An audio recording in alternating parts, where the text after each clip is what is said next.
bâtiment, puis il est l'architecte. Il a commencé, Je suis le bâtiment, puis il est l'architecte. Il a commencé. Shalom, shalom, peuple de Dieu, bonjour. Bienvenue à notre méditation et prière matinale du jeudi 12 décembre 2024 qui nous sort du livre des Psaumes, chapitre 139, verset 13. Nous lisons au nom de Jésus-Christ. C'est toi qui as formé mes reins, qui m'a tissé dans le sein de ma mère.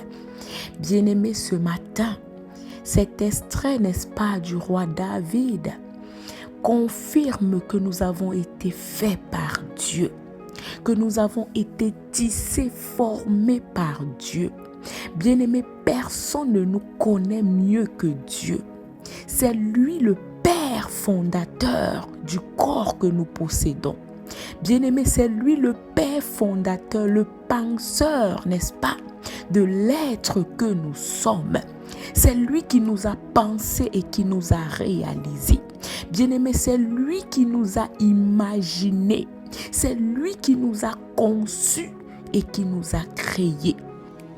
Bien-aimé, aucune forme que nous avons ne le surprend.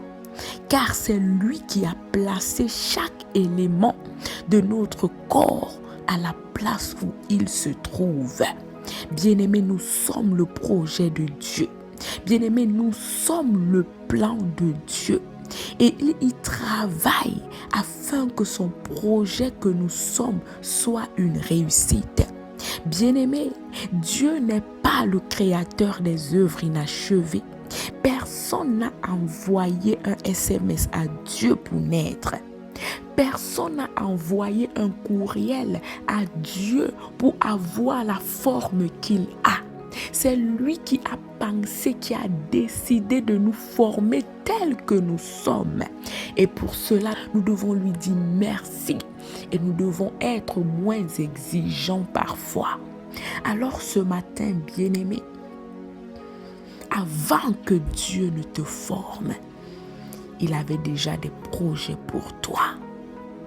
Avant que tu ne sois conçu dans le sein de ta mère, Dieu te connaissait déjà. Bien-aimé, parmi des milliers et des milliers de spermatozoïdes qui est en train de courir pour féconder l'ovule, c'est toi que Dieu a choisi pour aller féconder l'ovule de ta mère. Et si c'est toi qui l'as choisi, c'est parce qu'il avait un but précis pour ta vie.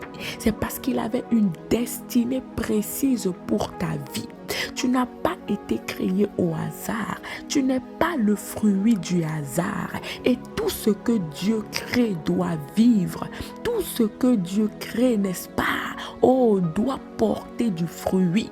Dieu ne crée rien pour rien, bien-aimé. La Bible nous dit dans Proverbes chapitre 16, verset 4, que l'Éternel a tout fait pour un but, même le méchant pour le jour du malheur. Bien-aimé, Dieu ne crée rien qui occupe inutilement la terre. La Bible nous dit dans Jean chapitre 15, verset 2, que tout sarment qui est en moi et qui ne porte pas de fruits, il le retranche. Bien-aimé, pourquoi tu as été créé? Est-ce que tu as déjà posé cette question à Dieu? Que Seigneur, pourquoi j'ai été créé? Pourquoi je suis né? Et pourquoi jusqu'à l'heure actuelle, je suis encore en vie? Lorsque nous lisons Jérémie, n'est-ce pas, bien-aimé, la parole nous montre qu'avant même que, n'est-ce pas, ta maman ne te mette au monde, avant même que la grossesse n'arrive à terme, Dieu te connaissait déjà. Il savait qu'on allait t'appeler par ce nom que tu as aujourd'hui. Bien-aimé, il nous dit, avant que je t'eusse formé dans le ventre de ta mère, je te connaissais. Et avant que tu fusses sorti de son sein, je t'avais consacré. Je t'avais établi prophète des nations. Bien-aimé, tu n'es pas le fruit du hasard. Bien-aimé, avant même que ta mère et ton père te conçoivent, oui, Dieu connaît déjà quel nom ils vont te donner. Dieu a déjà un but, un projet bien défini pour ta vie. Mais ce qui fait en sorte que parfois nous ne vivons pas, n'est-ce pas, le plan de Dieu, c'est parce que nous nous détournons de lui. C'est parce que nous nous déconnectons de lui. Aussi longtemps que tu es connecté à Dieu, oui, tu vas accomplir la mission pour laquelle tu as été créé. Mais à partir du moment où tu te déconnectes de lui, où tu veux être ton propre patron, ton propre chef, bien-aimé, tu vas accomplir l'opposé de ce que Dieu a préparé pour toi.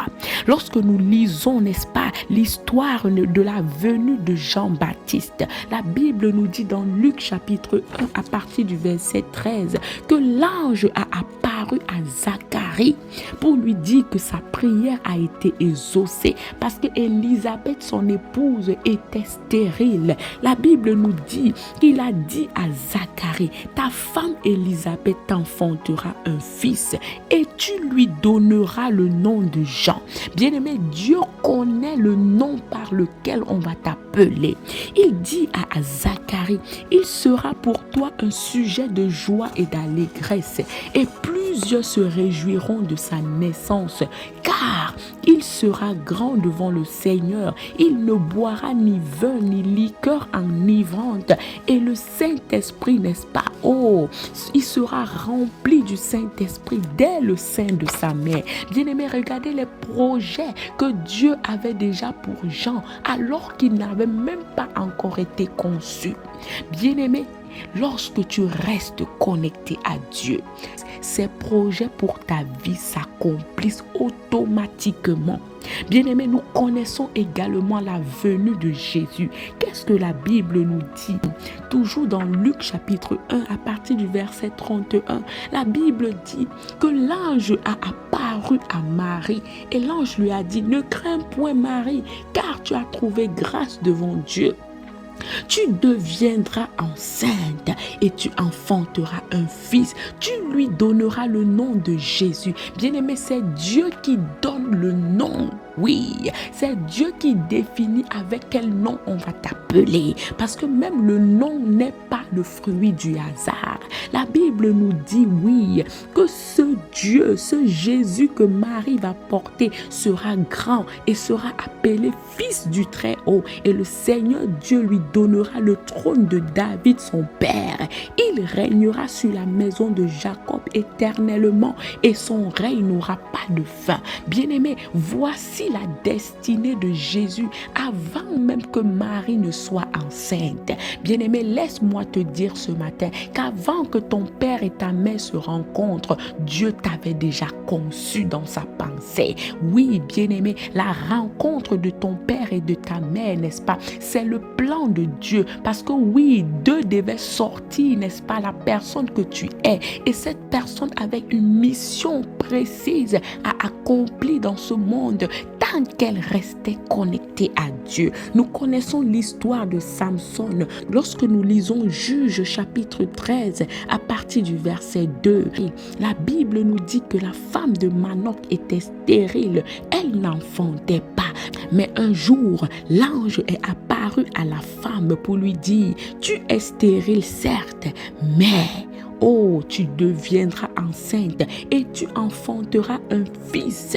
La Bible dit, n'est-ce pas, comment le fils sera? Elle dit, ton fils que tu enfanteras, le rasoir ne passera point sur sa tête parce que cet enfant sera consacré à Dieu dès le ventre de sa mère et ce sera lui qui commencera à délivrer Israël de la main des Philistins. Bien-aimé, aussi longtemps que tu restes consacré à Dieu, tu accompliras, n'est-ce pas, le but pour lequel il t'a pensé et il t'a créé. Bien-aimé, nous avons autant n'est-ce pas, d'exemples dans la Bible. Même lorsque nous lisons, n'est-ce pas, l'histoire de Rebecca, Isaac et leurs enfants Jacob et Ésaü, n'est-ce pas, lorsque nous lisons dans Genèse chapitre 25, qu'est-ce que la Bible nous dit au sujet de Rebecca et ses enfants? La Bible nous dit, n'est-ce pas, que oui, 2 nations sont dans ton ventre, Rebecca. Et 2 peuples se sépareront au sortir de tes entrailles. Un de ces peuples sera plus fort que l'autre et le plus grand sera assujetti au plus petit. Bien-aimé, oui, avant que tu ne naisses, Dieu a des plans pour ta vie. Alors reste connecté à lui. Ne te détourne pas de ton Créateur parce que tu n'es pas le fruit d'un hasard. Tu es un projet bien élaboré et tu dois être une réussite pour ton projecteur. Tu dois être une réussite pour ton Père fondateur qui est Dieu. Alors ce matin, bien-aimé, demeure connecté à Dieu et tu pourras encore te rattraper. Même si tu t'étais dérouté, n'est-ce pas, de ton but, ce matin, écoute l'appel du bon berger et reviens à lui. Et oui, il te donnera une nouvelle chance et il te connectera, n'est-ce pas, sur le bon réseau de ta vie. Alléluia, nous allons prier. Dieu de gloire, nous voulons te bénir pour ce moment encore que tu nous donnes de passer dans ta présence. Nous voulons te dire merci pour ce réveil matinal. Nous voulons te dire merci pour le souffle de vie renouvelé, pour la bonté renouvelée encore ce matin dans nos vies. Nous voulons, bien-aimé, te dire merci également pour ce bon petit déjeuner que tu nous donnes qui est ta parole. Merci de nous avoir étirés ce matin. Merci de nous avoir, Père éternel, encouragés à demeurer connectés à toi afin d'accomplir le but pour lequel tu nous as créés. Père, nous te confions cette journée. Papa, daigne être avec nous. Sois avec nous du début jusqu'à la fin de cette journée. Tiens-nous par la main car tu es notre GPS par excellence. Oriente et guide nos pas, aplanis nos sentiers au nom puissant de Jésus. Commence, chemine et termine cette journée avec nous. Au nom de Jésus, nous avons prié avec foi et action de grâce. Amen. Excellente journée à tous. Shalom.